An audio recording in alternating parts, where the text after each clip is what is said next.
Assalamualaikum warahmatullahi wabarakatuh. Perkenalkan nama saya Bareng Utarafi dari Prodi Informatika. Saya akan menjawab materi UTS dari dosen pengabu Bu Ratih dan Titik Komalasari STMM MMSI di mata kuliah Sistem Multimedia. Di sini saya diminta untuk membuat sebuah konten multimedia yang konten multimedia pendek yang durasi sekitar 30 sampai 60 detik yang mana dibuat ke dalam sebuah web sederhana. Ini web sederhana sudah saya buat untuk eh, materinya adalah ini temanya tentang Nih, kalau lauknya pedas begini nih, makanan. bakalan nambah nasi sebakul. Yuk kita bikin makanan enak dari koyor sapi bersama Mama Ci Kitchen. Aku udah siapin bumbu halusnya, terus juga koyor yang udah aku rebus dulu. Ini tinggal kita tumis aja bumbunya tadi sampai matang. Tambahin aja daun jeruk. Oke, untuk order narasinya adalah enak dimakan ketika sarapan dengan nasi hangat. Oke, itu halamannya dibuat memiliki tautan yang lain adalah untuk analisisnya adalah seperti berikut. Ini ada dua, ada untuk ini efek to video dan saya telah untuk membuka laporan. Oke.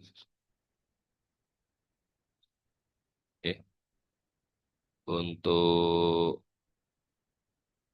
nomor dua adalah eh, dibina untuk merekam suara narasi dan menjelaskan. Jadi suara yang saya rekam menurut teorema Nyquist-Shannon agar jalan analog dapat digitalisasi tanpa mengalami aliasing atau frekuensi sampling harus minimal 2 kali frekuensi tertinggi yang terdapat pada sinyal. Rumusnya sebagai berikut tentang rentang mendengar manusia umumnya berada pada 20 Hz sampai 20 kHz. Karena itu sampling rate minimum yang diperlukan adalah 2 kali 20.000 kurang lebih 40.000 Hz. Proyek ini menggunakan sampling rate 48.000 Hz lebih tinggi dari batas minimum Nyquist sebesar 40.000 Hz. Maka frekuensi audio hingga sekitar 24 kHz masih dapat dipresentasikan dengan baik sehingga resiko terjadinya aliasing dapat dihindari.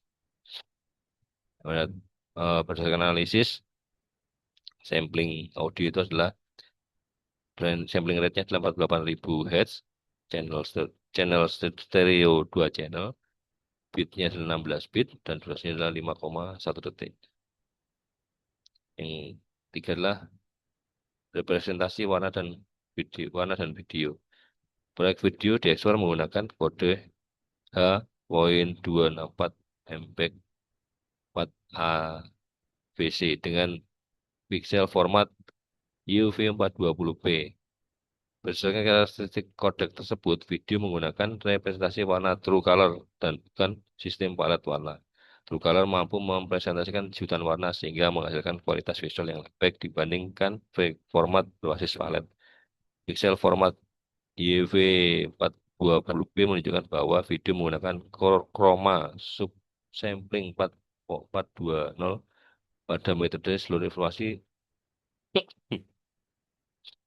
maaf, luminance dipertahankan, sedangkan informasi chronominance U dan V dikurangi menjadi subperempat dari dasar artinya.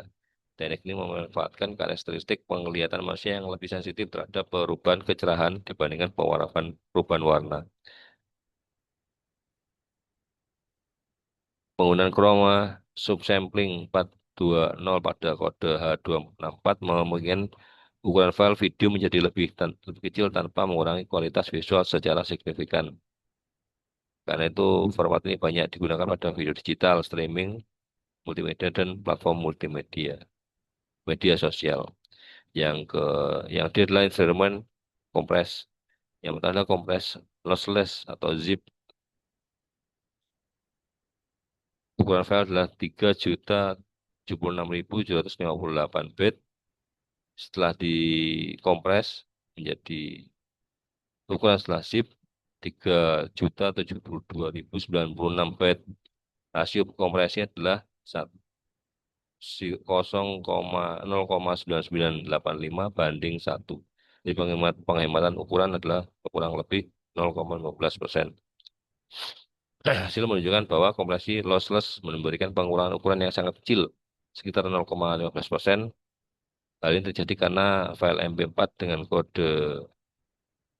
kodek H264 sudah menggunakan kompresi yang sangat efisien sehingga redundansi data yang dapat dikurangi oleh zip hampir tidak ada lagi. Yang kedua adalah kompresi lossly dengan perubahan quality factor atau JPEG. Untuk frame yang disimpan sebagai JPEG dengan perubahan nilai faktor quality factor yang Q90 41,5353 byte, yang Q50 adalah 21,061 byte, yang Q20 adalah 12,79 byte. Untuk yang 10 adalah 8,949 byte. Saya pengamatan visual, yang 90 itu adalah detik objek masih yang sangat baik, tapi objek tidak tajam, hampir tidak ada artefak kompresi yang terlihat. Untuk yang ke-50, detail mulai berkurang. Area tekstur halus mulai terlihat sedikit kabur. Artefak masih relatif sudah diamati. Yang ke-20, detail frekuensi tinggi semakin mulai hilang. Tekstur makanan dan bumbu terlihat lebih kasar. Muncul sedikit pola makan atau blocking. Untuk yang ke-10, blocking artefak sudah jelas, detail kecil hilang secara signifikan. Area dengan perubahan warna tajam menunjukkan pada blok 8x8 kas JPEG, tapi objek yang tampak pecah dan tidak alami. Jadi untuk kompresi lossly atau zip pada video hanya menghasilkan pengurangan ukuran sekitar 0,15% sehingga kurang efektif. Sedangkan kompresi lossly atau JPEG menunjukkan bahwa semakin kecil nilai kualifikator ukuran file semakin kecil tapi kualitas visual menurun. Untuk analisis algoritma adalah baik multimedia menggunakan video dan gambar hasil rekaman. Saya milih algoritma berbasis statistik atau Huffman dibandingkan algoritma berbasis kamus atau LWZ.